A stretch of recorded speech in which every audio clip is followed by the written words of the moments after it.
Bismillahirrahmanirrahim. Assalamualaikum warahmatullahi wabarakatuh.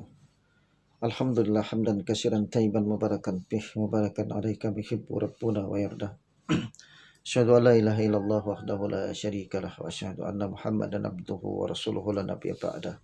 Allahumma shalli wa sallim wa barik ala Muhammadin wa ala alihi wa sahabati wa man tabi'ahum bi ihsanin ila yaumiddin amma ba'd. Ma'asyiral muslimin, ma'asyiral muslimat, saudaraku yang dimuliakan Allah tabaraka wa taala.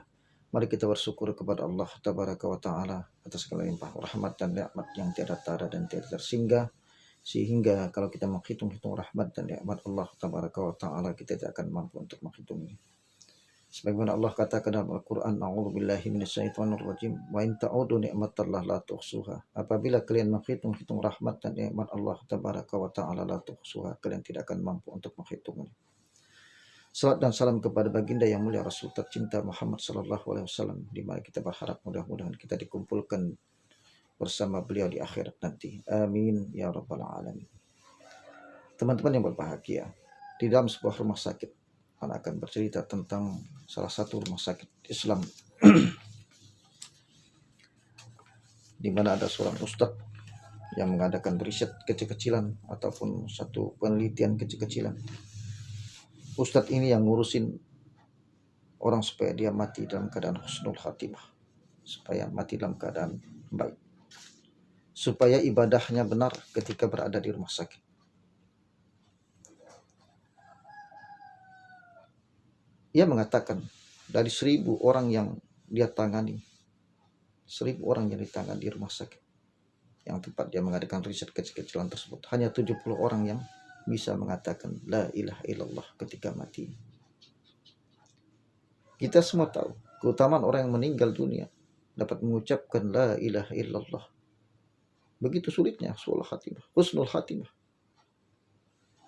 Begitu sulitnya husnul khatimah, saudaraku. Rasulullah SAW mengatakan, man kana akhiru kalamu la ilaha illallah dakhalal jannah. Man kana akhiru kalami la ilaha illallah dakhalal jannah, kata Rasulullah. Barang siapa yang akhir ucapan dalam kehidupannya adalah la ilaha illallah, masuk surga. Dakhalal jannah, masuk surga, kata Rasulullah SAW. Kenapa saudaraku-saudariku, teman-teman yang berbahagia, hanya 7% yang bisa mengatakan la ilaha illallah?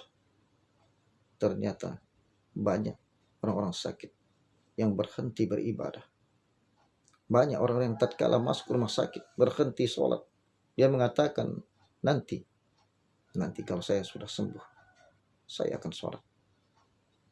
Siapa yang menjamin antum akan sembuh? Siapa yang menjamin engkau akan sembuh? Siapa yang menjamin engkau tidak akan mati dalam penyakitmu sekarang ini? Akhirnya mereka meremehkan ibadah sholat, meremehkan ibadah sholat. Tidak sholat selama sakit, berhari-hari di rumah sakit, dengan alasan tidak bisa berwudu. Yang tidak bisa wudu sendiri, diwudukan.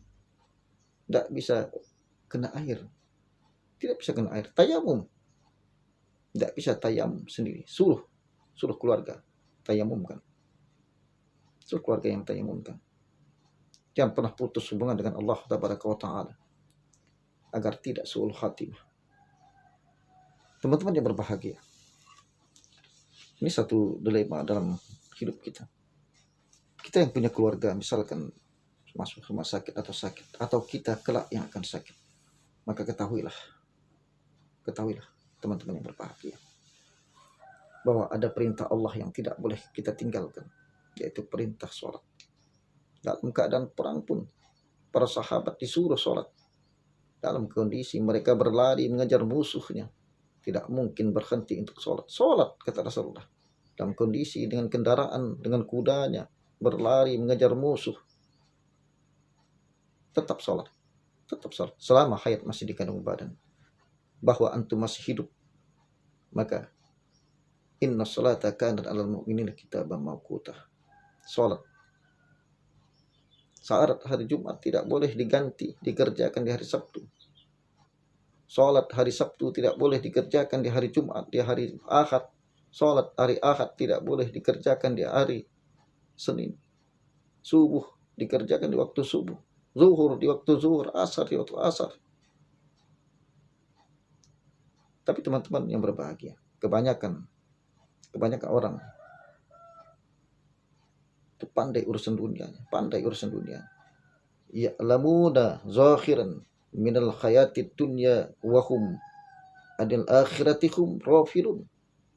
Mereka paham tentang bagaimana membuat mobil, membuat pesawat, paham bagaimana membuat bangunan bertingkat dan sebagainya. Akhiratnya lalai, tidak paham, tidak peduli sama akhirat, Saudara-saudari yang dimuliakan Allah Tabaraka wa Ta'ala, sampai kapan kita seperti ini? Ingat, malaikat maut ketika datang tidak menunggu kita sakit. Belajar kita yang lahir Islam bersyukur, alhamdulillah, aku lahir Islam. Tapi apa itu Islam? Belajar. 30 juz Allah turunkan Al-Quranul Karim. Sudah berapa juz yang kita paham artinya? Sebagian kuliah berjilid-jilid buku dia selesaikan. Lulus dia, tapi Al-Quran yang ada di rumahnya tidak pernah dia kaji. Apabila kita seperti ini, kita berharap husnul khatimah. Teman-teman yang berbahagia, begitulah ambisi manusia.